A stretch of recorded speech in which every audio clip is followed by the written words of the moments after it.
Welcome to ID board.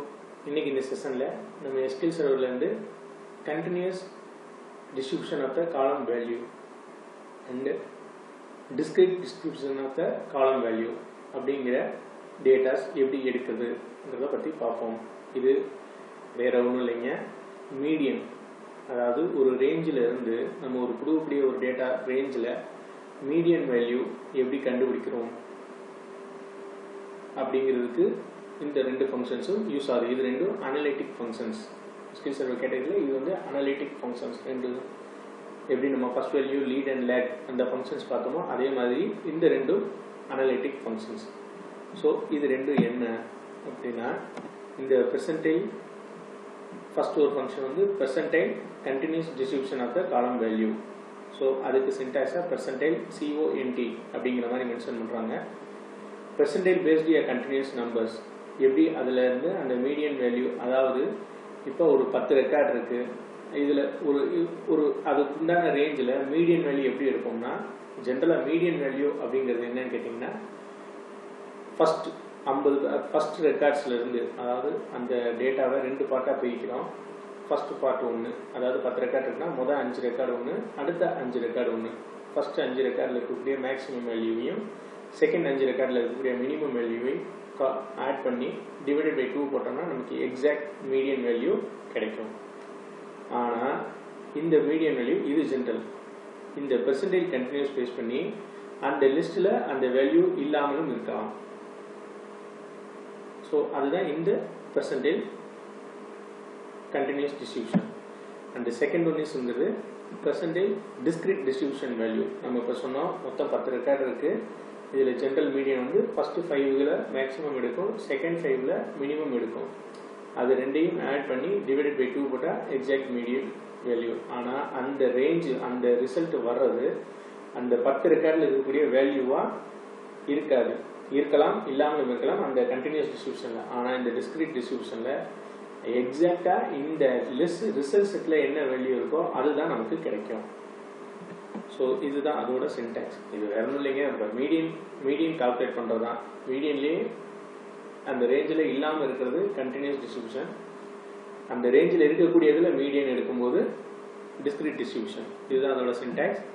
இந்த numeric லிட்ரல்ங்கிறதா நம்ம என்ன ரேஞ்சுக்கு அதை பெர்சன்டேஜ் கால்குலேட் பண்ணுறோம் அப்படிங்கிறதுக்கு தான் அந்த இண்டிகேஷன். டிஃபால்ட்டாக 0.5 கொடுத்தோம்னா exact median value and within group. இதில் வந்து இந்த ஆர்டர் பை ஸ்டேட்மெண்ட் கண்டிப்பாக கொடுக்கணும். அதுக்குள்ளே அந்த என்ன காலத்துக்கு ஆர்டர் பை கொடுக்குறோமோ அந்த வேல்யூக்கு தான் நம்ம அந்த இது கால்குலேட் பண்ண முடியும். இது வந்து இன்டிஜர் வெரைட்டியில் இருக்கக்கூடிய டேட்டா டைப்பை யூஸ் பண்ணிக்க முடியும்.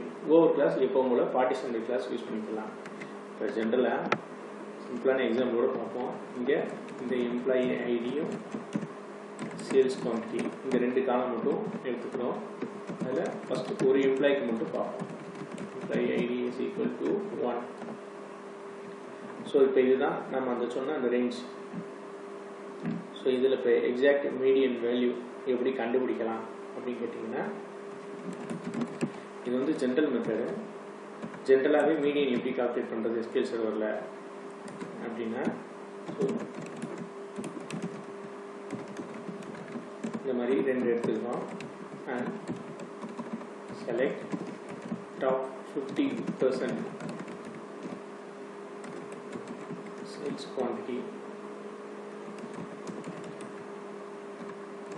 from employee sales where employee ID மேலே சொன்ன அதே குறிக்கி 1 and order by sales quantity. இப்போ இந்த டாப் 50%ங்கிறது ஸோ இப்படி கொடுத்து எடுத்தோம்னா 5 ரோவும் வரும். இதில் நமக்கு டாப் 15 மட்டும் கொடுத்துட்டோம்னா இதில் இதை 100 பிரித்து இதில் 50% மட்டும் ரெக்கார்ட்ஸ் எடுக்கும். ஸோ அப்போ பார்த்தீங்கன்னா அந்த 3 ரோ மட்டும் வரும். ஸோ இந்த ரிசல்ட் செட்டிலேருந்து மேக்ஸிமம் நம்ம எடுக்கணும். ஃபஸ்ட் மேக்ஸிமம் எடுத்து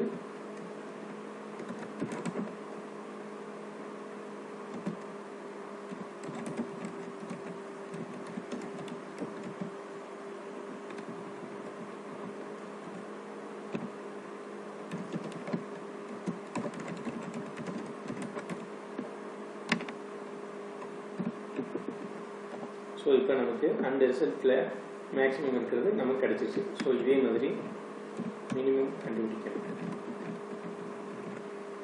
மினிமம் கண்டுபிடிக்கும் போது செகண்ட் பார்ட்டில் இருக்கிறதுக்கு தான் மினிமம் கண்டுபிடிக்கணும். ஸோ இப்போ ஃபஸ்ட்டு 50% கொடுத்தது அசெண்டிங்கில் கொடுத்துட்டோம். இப்போ இந்த ரிசல்ட்ஸில் ஃபஸ்ட்டு 50ங்கிறது இது, அடுத்து செகண்ட் 50ங்கிறது இது, இந்த மாதிரி வரணும். ஸோ அப்போ நமக்கு இங்கே கீழே வந்து டிசெண்டிங் கொடுத்துட்டு அங்கே டாப் 50 கொடுத்துக்கலாம்.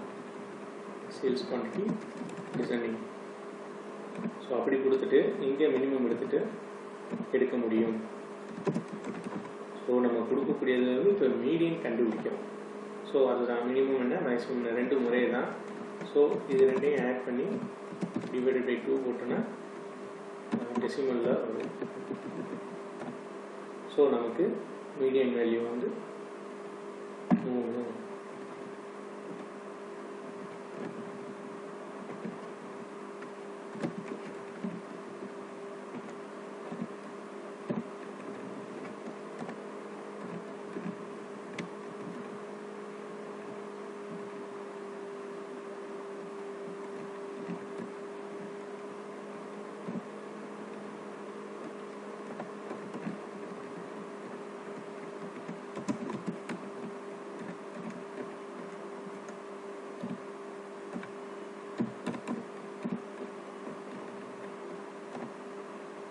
ஸோ இந்த மாதிரி நமக்கு மீடியன் எக்ஸாக்ட் மீடியன் வேல்யூங்கிறது 2 அப்படிங்கிறது நமக்கு கிடைச்சிருச்சு. ஸோ இதுதான் இந்த மீடியன் வேல்யூ. ஸோ இந்த மாதிரி எடுக்கிறதுக்கு தான் இப்போ இது ஜென்ரலாக நம்ம மீடியன் கால்குலேட் பண்ணுறது. ஸோ இப்போ இந்த ஃபங்க்ஷனில் இங்கே என்ன கொடுக்குறோன்னா பெர்சன்டைல் CONT அதுக்குள்ளே இருக்க எக்ஸாக்ட் மீடியன் வந்து 0.5, அதாவது இதோட ரேஞ்ச் வந்து 0 to 1 தான் கொடுக்க முடியும். ஸோ இது இதோட சின்டாக்ஸ் வித்தின் குரூப் என்ன காலத்துக்கு, அதாவது சேல்ஸ் குவான்டிட்டிக்கு எடுக்கப்புறம் இங்கேயே நம்ம ஆர்டர் பையிங் மென்ஷன் பண்ணிடணும். அண்டு இதுக்குண்டான ஓவர் கிளாஸில் ஜஸ்ட் பார்ட்டிஷன் மட்டும். ஸோ இங்கே நம்ம எம்ப்ளாயி ஐடி நம்ம பார்ட்டிஷன் கொடுக்கலாம், ஏன்னா இங்கே டேரெக்டாக நம்ம எம்ப்ளாயி ஐடி கொடுத்துட்டோம், அதனால் மேலே பார்ட்டிஷன் கொடுக்க வேண்டியதில்லை. இது வந்து பெர்சன்டைல் CONT. ஸோ இப்போ இப்படி கொடுத்துட்டோம்னா நமக்கு அதுக்குண்டான பெர்சன்டைல் கண்டினியூஸ் டிஸ்ட்ரிபியூஷன் வேல்யூ வந்து 2 அப்படிங்கிறது நமக்கு கிடைச்சிடும். ஸோ இதுதான் அந்த பெர்சன்டைல் கண்டினியூஸ். இது 0லேருந்து 1 வரைக்கும் தான் கொடுக்க முடியும், 1.2 அப்படின்லாம் கொடுக்க முடியாது.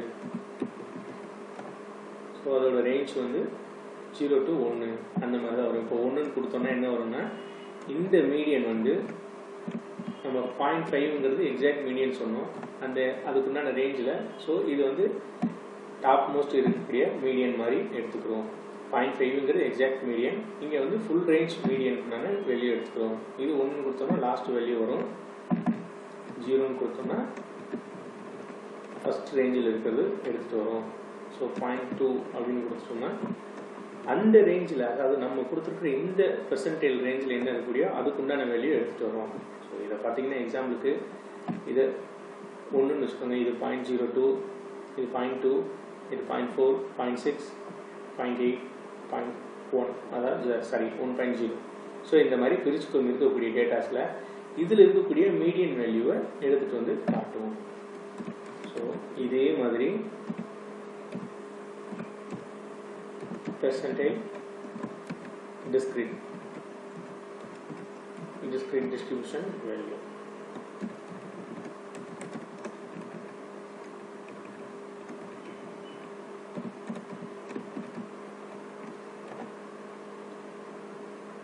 ஸோ இதுலேயும் மீடியன் வேல்யூ இதே ஃபங்க்ஷன் தான், இதே ரிட்டர்ன் தான் பண்ணோம், ஒரு வித்தியாசம் மட்டும் இருக்குது. ஸோ இப்போ இந்த இது பார்த்தீங்கன்னா எக்ஸாக்ட் மீடியன் சொன்னோம், 0.05ங்கிறது 0.5ங்கிறது. ஸோ இந்த மாதிரி நமக்கு கிடைச்சது. ஸோ இதுக்கும் என்ன வித்தியாசம் அப்படின்னு பார்த்தீங்கன்னா, இப்போ இங்கே எக்ஸாம்பிளுக்கு 0.8 அப்படிங்கிற மாதிரி போடுறேன். ஸோ இது வந்து எப்போ மூலம் நம்ம மீடியன் கால்குலேட் பண்ணுற மாதிரி கால்குலேட் பண்ணி அதோட ரிசல்ட்டை கொடுக்கும். ஸோ இது வந்து 15 போட்டிருக்கிறது 0.5, இங்கே 18 கொடுக்க முடியாது. 18 கொடுத்தா அதுக்குண்டான கால்குலேஷன் எடுக்கும். 80 கொடுத்தாலுமே அந்த 80% உண்டானதில் மீடியன் எடுத்துகிட்டு வரும்.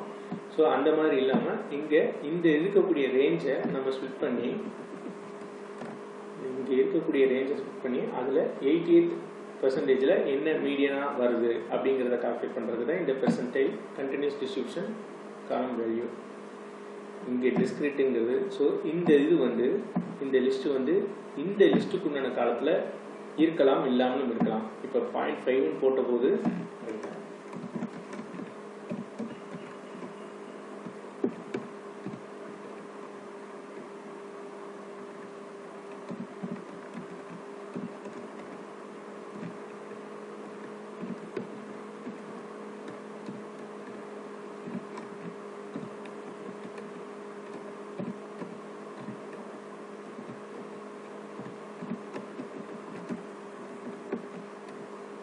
ஸோ இப்போ பார்த்தீங்கன்னா இது வந்து 0.5 கொடுத்துருக்கோம். ஸோ இந்த 2ங்கிறது இங்கே லிஸ்ட்டில் இருக்குது.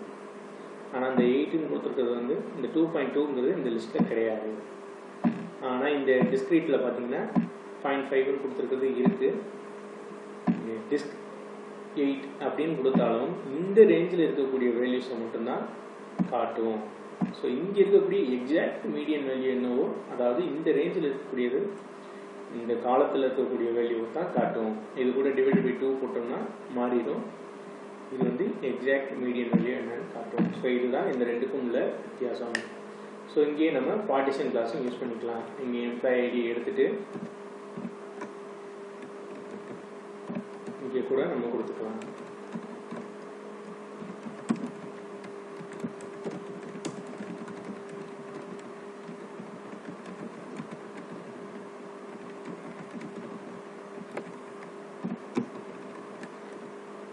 ஸோ நம்ம அந்த ரேஞ்சில் இருக்கக்கூடிய வேல்யூஸ் எல்லாத்தையுமே காட்டிடும். ஸோ இதுதான் இந்த 2 அனலிட்டிக் ஃபங்க்ஷன்ஸ். இது ரெண்டும் அனலிட்டிக் ஃபங்க்ஷன்ஸ். இது யூஸ் பண்ணி நமக்கு அனலைஸ் பர்பஸ்க்காக நம்ம யூஸ் பண்ணிக்கலாம். ஸோ இந்த டாபிக் உங்களுக்கு ரொம்ப யூஸ்ஃபுல்லாக இருக்கும்னு நினைக்கிறேன். இந்த செஷன் உங்களுக்கு பிடிச்சிருந்தா லைக் பண்ணுங்கள், உங்கள் ஃப்ரெண்ட்ஸ்க்கு ஷேர் பண்ணுங்கள், சப்ஸ்கிரைப் பண்ணுங்கள். இந்த மாதிரி ரெகுலரான வீடியோஸ் பார்க்கலாம். Thank you friends.